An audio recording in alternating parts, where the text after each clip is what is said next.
When homeowners get payments from FEMA, it comes from the National Flood Insurance Program. But that program operates at a $24 billion shortfall. The legislation that just passed through Congress this week hopes to boost that program without hurting Iowans too much.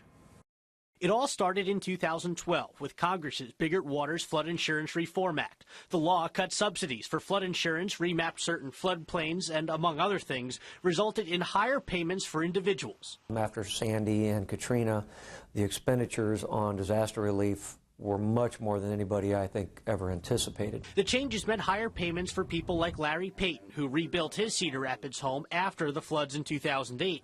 For some people, the difference was thousands of dollars. It's just something else piled on top of everything that goes on now. I think the increases in flood insurance rates was much more substantial than what anybody thought they would be. Insurance companies say the increases made it extremely difficult to sell a home, and the bill fixed a national problem at the expense of people like Larry and his neighbors. I'm a bit unhappy about it. But the new legislation in front of President Obama right now would likely help. It would cut back on the most harsh changes from 2012, allowing the national program to get out of the red while helping homeowners stay financially stable too.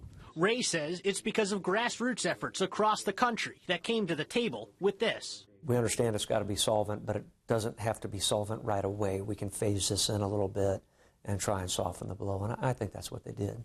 The alternative is just to leave the program the way it is now. The problem with that is if that program operates at a deficit, then it's up to taxpayers to cover the losses from natural disasters and not those with flood insurance policies. Covering the corridor in Cedar Rapids, Kevin Barry, Fox 28 News.